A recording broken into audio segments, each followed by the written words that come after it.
Sama dengan ulang tahun. Sejarah ulang tahun itu kan di zaman Nabi Musa. Ketika Fir'aun laknatullah alaih mengikrarkan dirinya sebagai Tuhan dalam surah An-Nazi'at kalau tidak salah ya, faqala ana rabbukumul a'la, bahwasanya aku adalah Tuhan kalian, kata Fir'aun. Setelah berjalannya waktu, sudah dihitung kalender oleh menteri-menterinya di bawah, ternyata sudah 1 tahun Fir'aun mengaku dirinya sebagai Tuhan.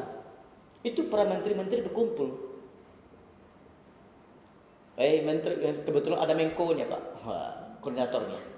Rekan-rekan, iya, ini kayaknya raja kita Fir'aun sudah 1 tahun jadi Tuhan.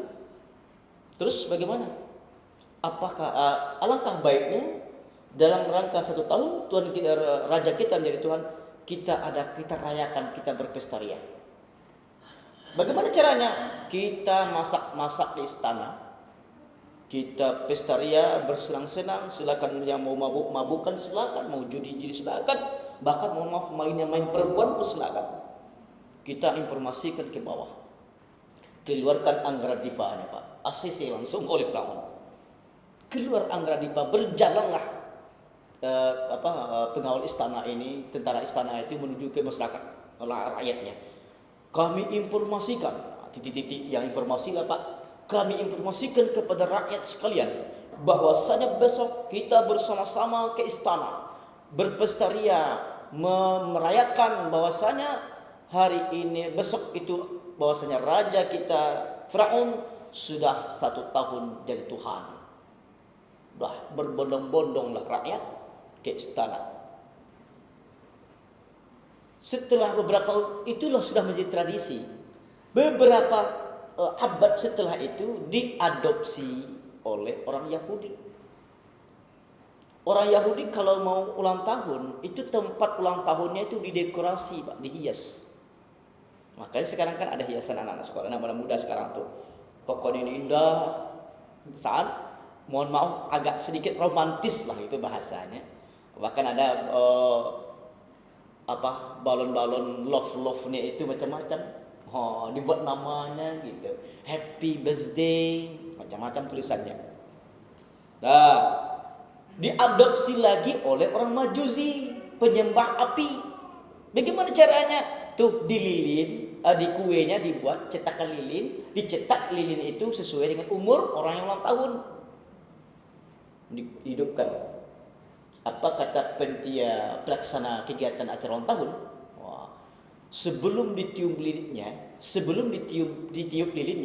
berdoa dulu dalam hati, dekat api, dan pejamkan mata. Setelah itu baru apa satunya? Tiup lilinnya. Saya kemarin ceramah di pesantren Darul Khairat di Kinali, Tempun ya, Penarajo. Saya sampaikan itu. Coba ketika lilin itu di atas kue, kadang-kadang ada lilin itu agak besar Pak apinya, nggak bisa satu tiupan, satu hambui, saya nak mau mati dong. Berulang kali, kadang-kadang 3 kali baru mati. Udahlah neneknya, kakeknya sudah senapas. Sampai 3 kali baru mati. Acara selanjutnya pembagian kue. Tuh. Pertama, ibunda tercinta, macam-macam orang terdekat lah. Satu baru dibagi-bagi kuenya.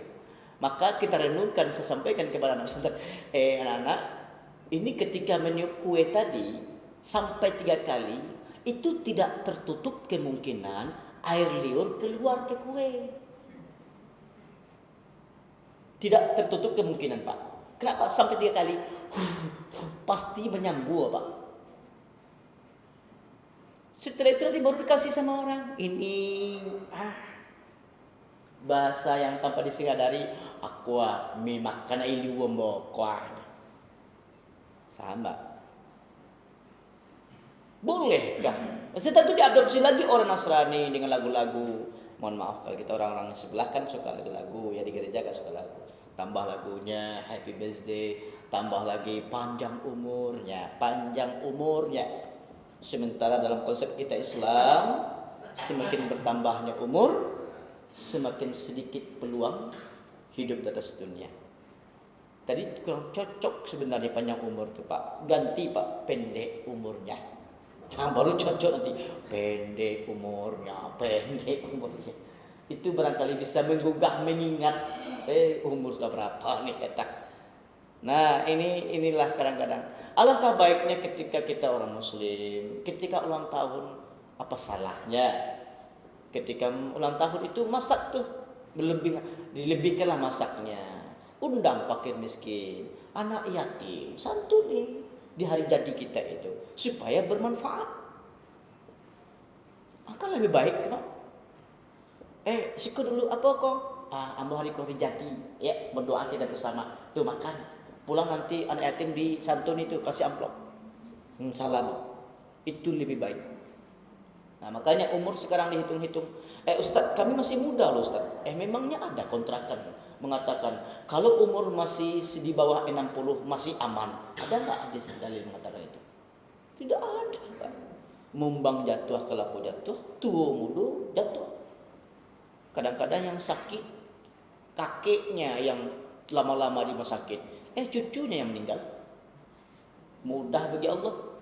Nah, makanya umur ini perlu kita renungkan muhasabah, hitung-hitung umur dulu.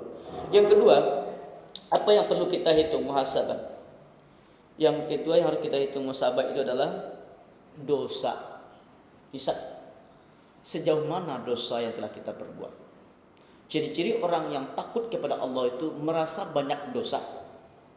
Merasa banyak dosa. Sebenarnya kita masih beruntung, Pak. Untungnya apa? Nabi Adam alaihissalam sekali cuma melakukan kesalahan di surga, dibuang ke atas dunia, lama prosesnya Pak, pembersihannya beratus tahun.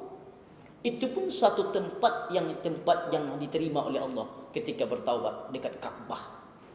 Coba bayangkan, satu kali Pak kesalahannya. Itu pun Nabi Adam jujur ke dalam dirinya. Ketika ingin bertobat kepada Allah, Nabi Adam tidak menyalahkan siapa-siapa. Pada ada doanya, Rabbana zulamna anfusana. Ya Allah, hamba telah menzolimi diri hamba sendiri. Tidak pernah Nabi Adam menyalahkan istrinya Siti Hawa yang ikut merayunya. Tidak pernah misalnya menyalahkan iblis laknatullah alaih yang ikut menggodanya. Enggak. Yang disalahkan adalah dirinya. Nabi Yunus juga seperti itu ketika ditelan dalam ikan itu. 3 alam kegelapan, gelapnya dalam perut, gelapnya pada malam hari, gelapnya dasar laut. Tidak pernah Nabi Yunus menyalahkan umatnya yang tidak mau mengikutnya. Yang disalahkan dirinya Pak. La ilaha illa anta subhanaka inni kuntu minadh dhalimin. La ilaha illa anta, tiada Tuhan selain Engkau wahai ya Allah. Subhanaka, maha suci Engkau ya Allah. Inni kuntu minadh dhalimin, sesungguhnya aku termasuk orang-orang yang zalim, menzolimi diri sendiri Pak. Jadi kalau ingin betul-betul bertaubat kepada Allah, jangan kita lihat kiri kanan dulu Pak. Urusan kita saja dengan Allah dulu. Ya Allah, aku seperti ini gara-gara si anu. Tidak penting Pak, tidak perlu. Belum mengaku namanya. Makanya dosa, ada dosa ini yang kita lakukan diketahui oleh orang banyak. Ada dosa yang kita lakukan ini hanya orang-orang yang terdekat dengan kita yang tahu. Tapi ada lebih dahsyat lagi, dosa rahasia. Tidak ada yang tahu kecuali kita dengan Allah. Ini yang dahsyat Pak. Dosa yang inilah yang butuh namanya kejujuran ke Allah. Pasangan hidup saja tidak tahu. Ada nggak sanggup kita berani ngaku tuh? Kamilah bersumpah Ustaz, astagfirullah, astagfirullah. Ya masih di luar Pak. Cobalah istighfarnya dari dalam. Yang hanya bisa kita sendiri mendengar kata-kata itu dari dalam. Coba istighfar. Ngaku, ya Allah, dulu aku pernah melakukan gini. Tidak ada yang tahu ya Allah. Bahkan pasangan hidup aku saya nggak tahu. Hanya Engkau yang tahu. Mohon kepada Engkau ya Allah, tolong hapuskan dosa hamba. Ampunkan dosa hamba ya Allah. Hamba mengaku salah. Itu lebih baik. Banyak orang yang mau jujur sama orang. Berani, banyak orang mau jujur sama orang lain, Pak. Tapi jujur ke Allah, belum tentu semua orang mampu. Kalaupun kita tidak mau jujur ke Allah, yang jelas Allah pasti tahu. Dalam surah Qaf, Pak, surah yang ke-50, ayat yang ke-16 menjelaskan hal itu. وَلَقَدْ خَلَقْنَا الْإِنسَانَ وَنَعْلَمُ مَا تُوَسْوِسُ بِهِ نَفْسُهُ. Dan aku ciptakan manusia dan aku mengetahui apa yang dibisikkan oleh hatinya. Kalaulah Allah tahu apa yang dibisikkan oleh hati kita, kira-kira Allah tuh jauh atau dekat? Wa nahnu aqrabu ilaihi, dan sesungguhnya aku itu dekat. Min habbalil warid, lebih dekat dari urat lehermu. Kalaulah seperti itu, ya mau tidak mau lebih baik jujur. Kalaupun tak mau jujur, otomatis Allah tahu. Jujur saja Pak, tapi jujurnya dari dalam. Ya Allah, pokoknya apa yang teringat. Biasanya kalau orang sudah mau jujur, sudah mulai jujur ke Allah, mau mengaku kekurangan kekilafannya, kesalahannya, dan dia jujur menyampaikan ke Allah, mohon supaya diampuni, biasanya itu akan lebih mudah keluar air mata. Allah rahmati kembali. Oh, ini sudah mulai jujur ini. Ngaku dia, kata Allah. Allah turunkan Pak rahmat tadi, keluar air mata tadi Pak, air mata penyesalan tadi. Itu nggak bisa dipancing-pancing Pak. Nggak perlu ibu-ibu mengambil bawang didekatkan ke mata, nggak penting. Keluar sendiri air mata tadi. Semakin kita jujur kepada Allah, mau mengaku, semakin banyak keluar air mata. Bahkan dampak konsekuensi bagi orang yang betul-betul bertaubat kepada Allah. Pertama, Walladzi anzala sakinah. Allah tenangkan hatinya Pak. Mulai tenang hatinya, mulai nyaman. Kenapa? Sudah jujur ke Allah. Untuk apa? Mohon maaf, untuk apa kita bangga jujur terhadap semua orang? Bahkan kita orang paling jujur, sementara kita tidak jujur ke Allah. Lebih baik kita jujur saja kepada Allah, walaupun orang lain mengatakan kita tidak jujur. Itu tidak penting. Yang penting jujur ke Allah. Inilah orang yang belum mampu, kadang-kadang sanggup jujur kepada dirinya. Ego masih tinggi Pak. Padahal Allah sudah tahu. Jujur aja lah. Tidak ada yang tahu Pak. Pasangan hidup saja nggak tahu.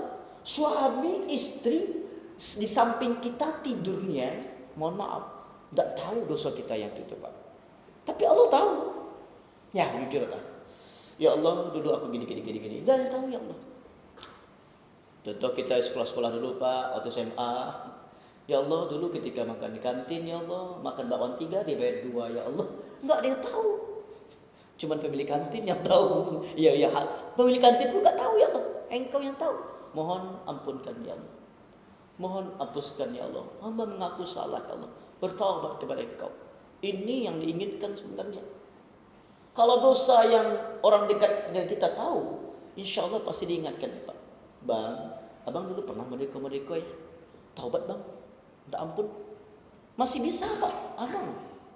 Tapi kalau yang dosa dari dalam itu tidak ada yang tahu, hanya dibutuhkan pengakuan jujur ke Allah, minta ampun. Insya Allah akan diberikan ketenangan batin. Yang kedua, bagi orang yang betul-betul serius minta ampun kepada Allah itu akan diberikan kemudahan dalam permasalahan kehidupan Pak. Adapun masalah ada solusinya, jalan keluar. Insya Allah Allah bentangkan jalan keluarnya. Ada permasalahan, ada solusinya. Setiap ada masalah, ada solusinya. Itu kalau sudah kita jujur ke Allah. Kalau enggak nanti itulah susahnya kita. Aduh gini, Umar ibn Aziz ketika menjadi khalifah waktu itu ada permasalahan yang sangat serius dalam pemerintahan waktu itu. Agak kewalahan Umar bin Abdul Aziz ini menyelesaikan permasalahan konflik dalam negara. Akhirnya Umar bin Aziz mengadu, melaporkan ini kepada guru-gurunya, kepada syekh-syekh banyak itu, para guru-gurunya. Wahai ya guru, apa yang bisa harus kulakukan untuk menyelesaikan permasalahan yang sedang aku hadapi saat ini? Aku sebagai khalifah, kepala pemerintahan, untuk menyelesaikan permasalahan yang ada dalam terhadap yang pernah dipimpin ini. Apa kata guru-gurunya? Semuanya penasihat-penasihat hukum, penasihat-penasihat negara mengatakan solusinya tidak ada yang lain, wahai ya Umar bin Aziz, kecuali memperbanyak minta ampun, istighfar. Itu solusi yang dikasih. Makanya rajin-rajinlah kita minta ampun. Rasulullah sudah dijamin masuk surga, diampuni dosa yang dahulu, diampuni dosa yang akan datang. Namun paling tidak Rasulullah meminta ampun sehari semalam itu 100 kali. Itu paling sedikit. Padahal sudah dijamin. Kita sudahkah ada jaminan surga? Sudahkah kita diampuni dosa yang dulu? Apalagi dosa yang akan datang. Pertanyaannya, berapa kali kita minta ampun? 3 kali mungkin setiap sholat. 3 kali 5, 15. Kurang 100, tekor 85. Maunya surga. Renungkanlah. Seharusnya kita yang lebih banyak minta ampun. Kita dosa kita paten-paten. Negeri zaman ini paten-paten dosanya. Apalagi menggunakan media. Salah-salah upload, salah-salah export. Banyak yang tahu orang Pak. Ribuan, jutaan malah orang yang tahu. Ini makanya ini harus kita lebih serius minta ampunnya. Bukan hanya kepada orang saja kita minta maaf. Urusan kita Allah itu yang terutama dari dalam itu, jujurlah. Insya Allah nanti Allah akan berikan ketenangan, dipermudah segala urusannya. Ini yang harus kita renungkan. Terakhir menjelang penutupan, setelah kita mengingat umur berapa, ingat dosa-dosa yang pernah kita lakukan. Orang beriman bukan berarti orang yang tidak punya dosa. Cuman orang beriman itu Allah jelaskan dalam surah Ali Imran ya, kalau tidak salah ayat 35, kalau salah. Walladzina idza fa'alu fahishatan aw dzalamu anfusakum dzakarullaha fastaghfiru lidzunubihim. Orang-orang yang apabila telah melakukan kesalahan, dosa, yang telah menzolimi diri mereka sendiri, dzakarullah, cepat ingat Allah, fastaghfiru lidzunubihim, minta ampun kepada Allah. Itu solusi yang terbaik. Yang ketiga, amal ibadah. Coba kita cross check, evaluasi. Sudahkah kita betul-betul lillahi ta'ala sesuai dengan niat kita? Kadang-kadang kita mengatakan tulus, tapi masih terbebani. Kata-kata kita mungkin barangkali kita ikhlas. Perkara ikhlas itu urusan hati kita dengan Allah. Perkara ikhlas itu tidak bisa disebutkan, Pak. Kalau ada orang mengatakan sebenarnya amu ikhlas tuh, enggak ikhlas tuh, Pak. Karena masih terucap. Perkara ikhlas itu dari dalam. Hanya kita dengan Allah yang tahu, Pak, ikhlas itu. Kalau ngomong doang ikhlas, amu ikhlas, enggak ikhlas. Masih butuh pengakuan supaya dikatakan orang ikhlas. Belum ikhlas. Tak ada yang tahu, Pak. Ikhlas itu urusan kita dengan Allah. Yang penting amal kebaikan lakukan saja. Mudah-mudahan dengan amal ibadah yang kita lakukan inilah sebagai jalan supaya Allah ridho kepada kita. Itu, Pak. Kenapa dosa kita ini dengan amal ibadah kita lakukan tidak seimbang? Kalau boleh jujur, lebih banyak dosa daripada ibadah, ya Pak ya. Kalau boleh jujur ya, banyak dosa daripada ibadah. Makanya kita picu ibadah kita, mudah-mudahan di sisa-sisa umur kita ini bisa jadi di situ Allah letakkan yang namanya keberkahan, ridho Allah. Kalau Allah sudah ridho, Pak, sebesar apapun dosa kita nanti diampuni. Mudah bagi Allah, Pak. Amal ibadah coba cek. Maksudnya bagaimana supaya kita termotivasi untuk beribadah, ringan langsung langkah kaki kita untuk beribadah. Anggap setiap ibadah yang kita lakukan itu adalah ibadah terakhir. insya Allah termotivasi.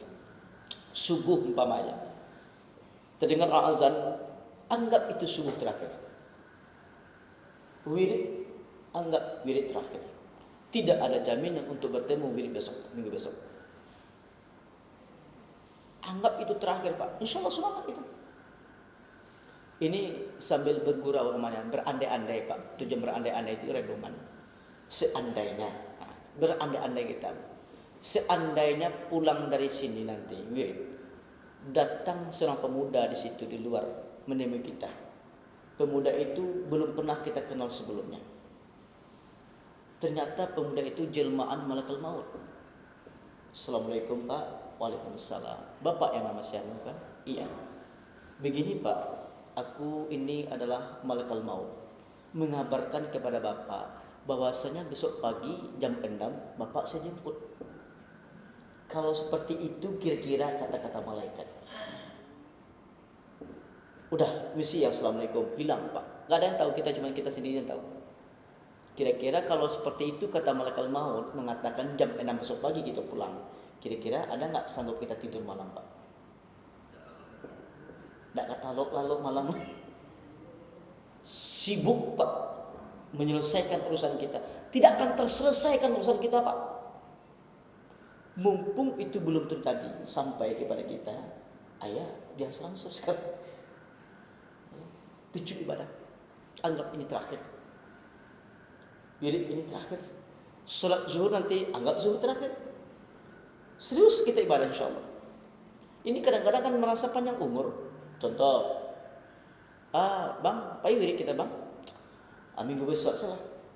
Siapa yang menjamin minggu besok bertemu? Umar bin Khattab ketika menjadi khalifah kena sentilan besar tuh, kuat dari bendahara negara waktu itu.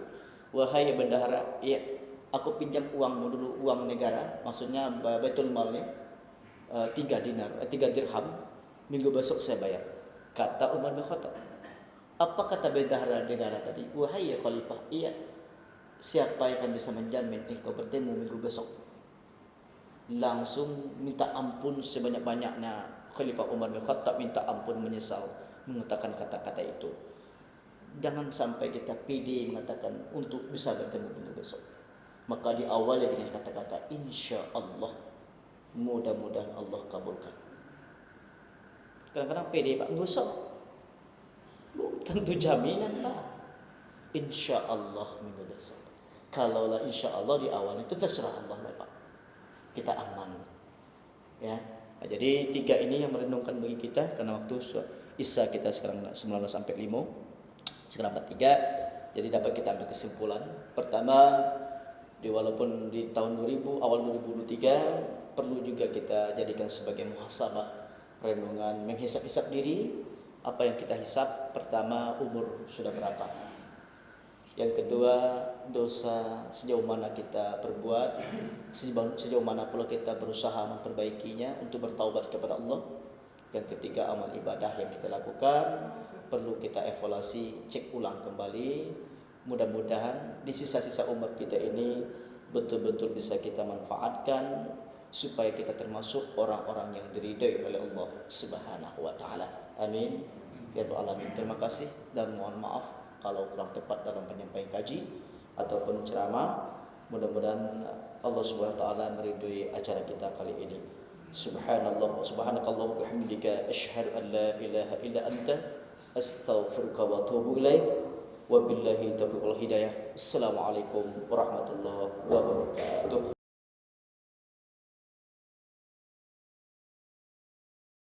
Terima kasih ya guys sudah mengunjungi channel kami dan menonton sampai akhir video. And don't forget to subscribe ya guys. Semoga video ini bermanfaat. Jangan lupa ya guys, please jangan lupa klik tombol subscribe guys, karena subscribe itu gratis. Dan semoga yang sudah subscribe selalu mendapatkan rezeki yang berlimpah.